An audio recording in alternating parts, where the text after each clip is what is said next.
Communist கட்சியின் புதிய செயலாளர் யார்? முத்தரசன் செய்யக்கூடிய சதி, உள்குத்து ரகசியங்கள். கம்யூனிஸ்ட் கட்சியிலும் உள்குத்து வேலைகள் தொடங்கிவிட்டன. புதிய செயலாளரை தேர்ந்தெடுப்பதில் முத்தரசன் சதி செய்வதாக சர்ச்சைகள் கிளம்பியிருக்கின்றன. தமிழ்நாட்டை பொறுத்தவரையில இந்திய கம்யூனிஸ்ட் கட்சியில மாநில செயலாளர் தான் தலைவர் போல் கருதப்படுகிறார். அந்த வகையில தற்பொழுது முத்தரசன் மாநில செயலாளராக இருக்கிறார். தொடக்க காலத்துல நல்ல கண்ணுவுக்கு பிறகு கடந்த 2005ஆம் ஆண்டு முதல் 2015ஆம் ஆண்டு வரை மாநில செயலாளராக பாண்டியன் 10 ஆண்டுகள் பதவி வகித்தார். இதற்கப்புறமாக 2015ஆம் ஆண்டு நடைபெற்ற மாநாட்டில் மாநில செயலாளர் பதவிக்கு முத்தரசன் மற்றும் மகேந்திரன் ஆகியோர் போட்டியிட்டனர். இதுல பாண்டியன் ஆதரவு பெற்ற முத்தரசன் மாநில செயலாளராக பதவியேற்றார். 2016ஆம் ஆண்டு நடைபெற்ற சட்டமன்ற தேர்தலில் மக்கள் நல கூட்டணி அமைத்ததுல முத்தரசனுக்கு மிகப்பெரிய பங்கு உண்டு. இதனைத் தொடர்ந்து திமுக கூட்டணியில முக்கியமான தலைவராக இருந்து வருகிறார். மேலும் 2019ஆம் ஆண்டு 2026ஆம் ஆண்டுகள்லையும் முத்தரசன் மீண்டும் மாநில செயலாளராக தேர்வு செய்யப்பட்டார். இந்த நிலையில முத்தரசன் 75 வயதை எட்டிவிட்டதாலும் 3 முறை சுமார் 10 ஆண்டுகள் மாநில செயலாளராக பதவி வகித்து விட்டதாலும் கட்சி விதிகளின் அடிப்படையில அவர் மாற்றம் செய்யப்பட வேண்டும். ஆனால் அரசியல் நெருக்கடியான சூழ்நிலைகள்ல கட்சியை சரியான முடிவுகள் எடுத்து சிறப்பாக வழிநடத்தி உள்ளார். மேலும் தமிழகத்துல கம்யூனிஸ்ட் கட்சியின் செல்வாக்கை சரிய விடாமல் பணி செய்து கொண்டிருப்பதால அவரது பொறுப்பை நீட்டிக்க வேண்டும் என்ற கருத்தும் நிலவி வருகிறது. கட்சி நிர்வாக குழுவில் உள்ளவர்கள 4/3 பங்கு நிர்வாகிகள் ஆதரவளித்தால் முத்தரசன் மீண்டும் பொறுப்புக்கு வர வாய்ப்பிருந்தது.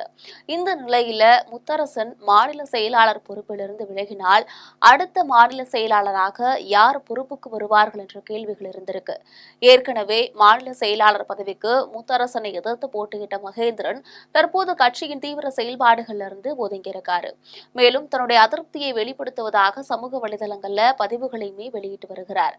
இதனால அடுத்த மாநில செயலாளர் பட்டியல் மகேந்திரன் இல்லை என்பது உறுதியாகிறது. இது தவிர மாநில துணை செயலாளராக இருக்கக்கூடிய வீரபாண்டியன் பெரியசாமி மற்றும் சந்தானம் ஆகியோர் பெயர்களும் பரிசீலிக்கப்பட்டு வந்தன. தற்பொழுது தேர்தல் நெருங்கி வருவதால கம்யூனிஸ்ட் கட்சிக்கு புத்துயிர் ஊட்டக்கூடிய வகையில புதிய செயலாளர் அமைய வேண்டும் என்ற எதிர்பார்ப்பு தொண்டர்கள் மத்தியில் இருக்கிறது. ஏற்கனவே இந்திய கம்யூனிஸ்ட் கட்சியின் 26வது மாநில மாநாடு சேலத்துல 4 நாட்கள் நடைபெற்றது. வெல்க ஜனநாயகம் என்ற பெயர்ல நடந்த பொதுக்கூட்டத்தில் முதல்வர் மு க ஸ்டாலின் கலந்து கொண்டு பேசினார். இந்த மாநாட்டின் போது அடுத்த மாநில செயலாளர் யார் என்பது குறித்து விடுதி ஒன்றில் ஆலோசனை நடத்தப்பட்டிருக்கு. இந்த ஆலோசனை கூட்டத்தில் இந்திய கம்யூனிஸ்ட் கட்சி தேசிய பொதுச் செயலாளர் ராஜா, தேசிய செயலாளர் நாராயணன் உள்ளிட்ட 30 பேர் கலந்துகிட்டாங்க.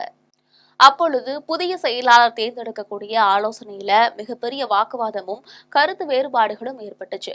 ஒருவர் காரசாரமாக பேசிக் கொண்டார்கள்.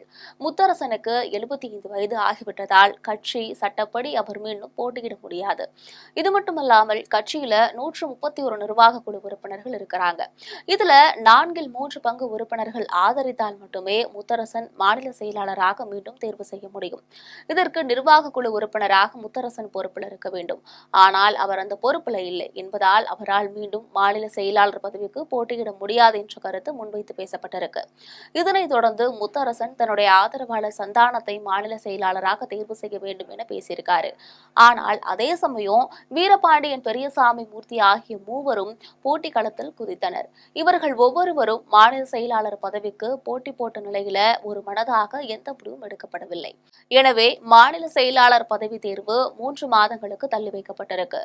இதனைத் தொடர்ந்து பஞ்சாபில் நடக்க இருக்கக்கூடிய அகில இந்திய மாநாட்டில் மாநில செயலாளர் தேர்தல் நடத்தலாம் எனவும் தெரிவிக்கப்பட்டிருக்கு. ஆனால் அங்கும் இதே போன்ற கருத்து வேறுபாடுகள், உள்குத்து வேலைகள் நடைபெறும் என தெரிகிறது. மற்ற கட்சிகளைப் போல கம்யூனிஸ்ட் கட்சியிலும் இப்பொழுது உள்குத்து வேலைகள் நடப்பது தமிழக அரசியல்ல மிகவும் பேசுபொருளாக பார்க்கப்படுகிறது.